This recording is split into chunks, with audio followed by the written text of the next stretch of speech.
Fantastic Four 2025 teaser breakdown, hidden details, Easter eggs, and theories. Hey everyone, welcome back to Movie Vault. Today we're diving into the first official teaser for Fantastic Four First Steps. I'll be breaking it down at quantum speed, uncovering hidden details, Easter eggs, and major theories that could set the stage for Avengers Doomsday. This Fantastic Four movie is going to be the final chapter before Doomsday, meaning it has a lot of heavy lifting to do in terms of setting up the future of the MCU. And after watching this teaser, I'm 100% convinced that Marvel is about to deliver a masterpiece. Now, if you have any doubts about things like why we didn't see Reed stretch in the teaser, why Galactus isn't planet-sized, and whether Sue might be pregnant, don't worry, I'll be explaining everything in full detail. So, without further ado, let's dive straight into the breakdown. Welcome to the Baxter Building. We make a point to do family dinner every week, Sunday at 7 on the dot. No matter what, we're all here, you know? The teaser opens with Sue Storm welcoming a news reporter into the iconic Baxter Building, which, in the comics, serves as the headquarters of the Fantastic Four. Right away, the background is filled with subtle details. The skyline includes recognizable landmarks like the Chrysler Building, but with a retro-futuristic twist.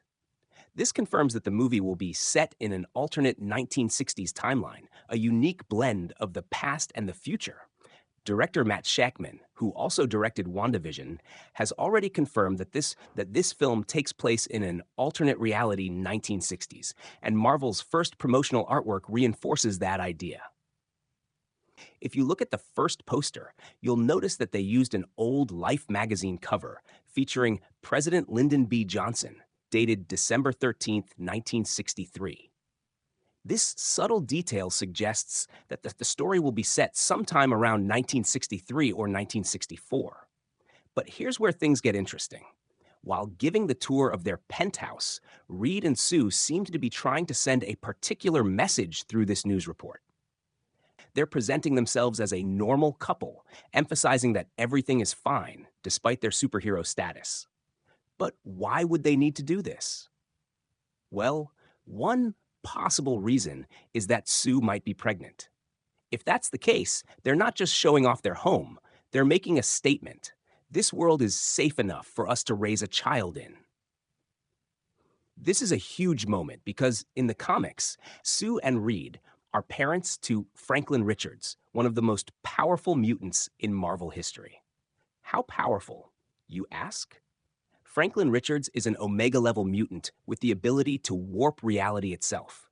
His powers are so terrifying that even Galactus fears him. And that might explain why Galactus is standing inside Earth rather than devouring it outright. But I'll get into that theory later. Now, let's talk about some clever details hidden inside their penthouse. The rug has a rocky texture, subtly referencing Ben Grimm, the Thing. The fireplace could be a nod to Johnny Storm, the Human Torch. And the base of the fireplace, which is thin and stretched toward the ceiling, is a subtle wink at Reed Richards' stretching powers. One last thing I noticed, watch the way Sue walks. She's taking long, careful steps. Her shoulders lean back, as if she's carrying extra weight. Could Marvel be hiding a baby bump using CGI? Considering how important Franklin Richards is to the Fantastic Four mythos, it wouldn't surprise me if this film subtly sets up his future role in the MCU. Meet Herbie and the Thing's new look. Herbie, how's that sauce coming? We cut to Ben Grimm, the Thing, in the kitchen, cooking with Herbie, one of the most unique additions to the Fantastic Four franchise. For those who don't know, Herbie is a robotic assistant created by Reed Richards, originally introduced in the 1978 animated series before making his way into the comics. His full name? Humanoid Experimental Robot B-Type Integrated Electronics. Yeah, it's a mouthful. His primary purpose? Tracking Galactus. And now, in this movie, he's cooking pasta? I love that even Herbie is wearing an apron, adding a layer of humor and charm to the character. Now, let's talk about The Thing. Thanks to leaked set photos, we already knew Marvel was using practical effects to bring Ben Grimm to life. And seeing him in motion, I can confidently say, this might be the best version of the thing we've ever seen in live action. The real life reference makes the CGI enhancements sharper, giving him a natural, weighty feel. His facial expressions and rocky texture look straight out of the comics. But here's something interesting. If you zoom in on Ben's right wrist, you'll notice he's wearing a watch-like device. And guess what? It looks just like Herbie. And later, when the sky erupts in fire, the first thing Ben does is look at the device. So here's my theory. Reed Richards might have built a wearable early warning system that detects cosmic threats, including Galactus. That would explain why Sue and Reed rush inside, why Johnny immediately flames up and rockets toward the sky, and why Ben instinctively checks the device before reacting. This little detail might play a major role in the story. Reed's secret equation and the multiversal connection. We then get a shot of Reed Richards writing on a blackboard working on a complex equation. And this is huge because he's not using a futuristic hologram. Instead, he's using old-school chalk and a blackboard, which keeps things feeling grounded and practical. Now, let's analyze what's on the blackboard. There are two diagrams that resemble wormholes or Einstein-Rosen bridges. One diagram labels an entry and exit point, implying that the exit leads to another universe. This could mean one of two things. Theory 1. The Fantastic Four are from Earth 616. Their space mission went wrong. Instead of gaining powers, they were transported to an alternate timeline. Now, Reed is desperately trying to get them home. Theory 2. They're looking for an escape. Galactus is coming to destroy their universe. Reed is searching for another world to relocate their family. Either way, this confirms that the Fantastic Four will heavily tie into the multiverse, and Doctor Doom might not be far behind. And this is just the beginning. This breakdown is going to be massive, so stay tuned for part 2, where we'll discuss Doctor Doom's potential role, Galactus' true purpose, the Silver Surfer mystery. Let me know what you think in the comments below. Fantastic Four Teaser Breakdown Part 2, Hidden Details and Theories. The Fantastic Four teaser packed in plenty of jaw-dropping moments, but there's still so much to uncover. From Johnny Storm's blazing flight to the shadow of Galactus looming over Earth, every detail hints at something bigger brewing in the MCU. Let's break it all down. Johnny Storm's fiery flight, chasing someone, or running. One of the most eye-catching moments in the teaser shows Johnny Storm, fully engulfed in flames, streaking across the sky at breathtaking speed. The intense heat distortion left in his wake suggests his power level is beyond anything we've seen in live action before. But something about this shot feels off. Johnny isn't just flying, he's maneuvering, weaving through buildings, making sharp turns. This doesn't look like simple flight. It looks like a chase. Marvel Studios is known for digitally altering trailers to hide spoilers. Infinity War, No Way Home, Endgame. So what if Johnny isn't alone in this scene? One theory is that he's pursuing Silver Surfer. We know Silver Surfer appears in the film, played by Julia Garner. While many expected Norrin Rad, there's comic book precedent for Shalabal, an alternate version of Silver Surfer, who took up the mantle. If she's the one in this film, Johnny's pursuit could be setting up their first encounter. Or what if Johnny isn't chasing anyone? What if he's trying to outrun something? If Galactus is already watching Earth, Johnny may be the first to sense his presence, maybe by flying too close to his ship. In the comics, Galactus never arrives unannounced. He always sends a herald first. Could Johnny be the first to realize that Earth is being watched? This moment isn't just a showcase of his powers, it's foreshadowing something huge. Sue Storm's force fields and the Fantasticar reveal.